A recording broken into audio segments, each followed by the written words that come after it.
It may only be October, but January's March for Life in Washington, D.C. will be here before you know it. And we now know what the 2018 March for Life theme will be. Drum roll. This year, I'm excited to announce that the 2018 March for Life theme is Love Saves Lives. That announcement was made at a Capitol Hill press briefing this week. March for Life President Jeannie Mancini says the theme Love Saves Lives points to how love and sacrifice go hand in hand. And panelists highlighted how love is at the core of the pro-life movement. The 2018 March for Life will take place on Friday, January 19th in Washington, D.C.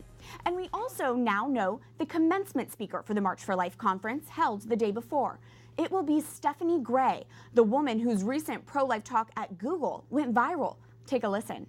It seems generally the people who are inspiring have suffered in some way, or they face some sort of obstacle, or some sort of challenge, or some sort of difficulty. And what sets them apart from those who don't inspire is how they respond to their suffering. Stephanie Gray's talk at Google centered on what qualities lead us to call someone inspiring and how to link that with how we can dialogue about abortion. We recently spoke with Stephanie Gray from Vancouver and British Columbia, Canada, and asked if she was surprised by the Google invite. I was surprised initially, but when I looked at the series of presenters that they have brought into their organization, I realized they really do bring in people on the range of the political spectrum. So it was a joy to have the opportunity. And I have to say, the message was very well received. People were quite quiet, actually, very respectful, had insightful questions, but expressed no hostility or anything that I sometimes face on the college campus.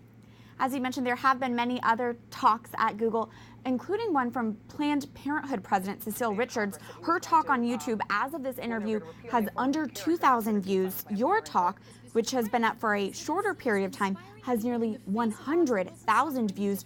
What do you make of the comparisons between you two? Well, you know, I think it's a testimony of the power of God, really, because I put it to prayer and I said, God, if you want this message to go around the internet, you use your almighty power to do so.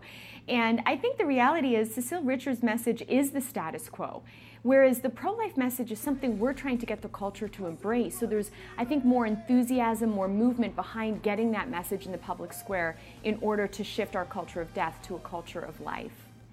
Do you find that the pro-life message resonates more with people? I think at the end of the day, the pro-life message does resonate more with people because it's ultimately the message that's written on each of our hearts.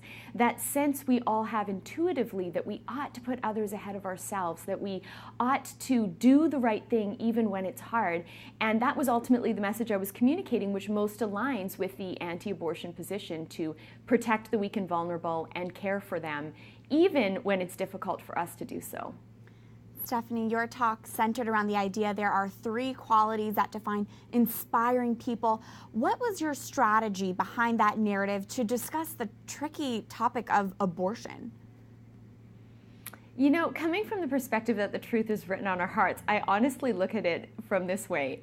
Everyone is pro-life, they just don't know it. And so when you communicate through the question of who inspires you and why, what you end up drawing out of people are those fundamental truths written on their heart. As I mentioned, that idea that we should put others ahead of ourselves, that we should do the right thing even when it's hard, and that third principle being that we should have perspective, realizing we can always control our response even when we can't control the situation.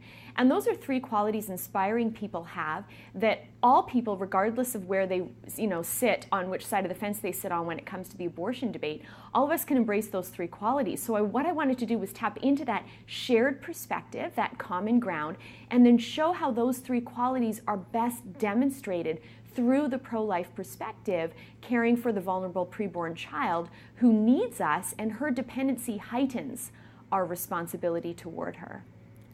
Most Catholics, Stephanie, and most pro-lifers do not work in Catholic or pro-life environments. So what advice might you have for our viewers who want to spread the pro-life message in a compelling way in their workplace? You know, there's that saying, bloom where you're planted. And I actually think the unsung hero in this whole Talks at Google pro-life presentation is the staff member at Google who initiated the whole process. And he was the one, as a staff member, who just submitted my name because he was familiar with my work and suggested me as a speaker. So here he is in a corporate environment that's non-sectarian. And I think that's an example for everyone listening, wherever you're placed. If you're in the teaching field, the field of social work, the field of medicine, maybe none of those fields, you work in an office, you can always ask a colleague, what do you think about abortion? Did you read that headline in the news? What's your perspective? And get that conversation going. And then if someone thinks, well, I'm not equipped to dialogue with someone, you know, that's where I say, well, my book, in which people can get at loveunleasheslife.com, has all the material they need to know how to have fruitful, effective conversations like the presentation I communicated at Google. Stephanie Gray, president of Love Unleashes Life, thank you for spreading the pro-life message in such a compelling way. Thank you. Thank you. Since we've spoken with Stephanie, the number of YouTube views on her Google Talk continue to rise, now reaching over 100,000.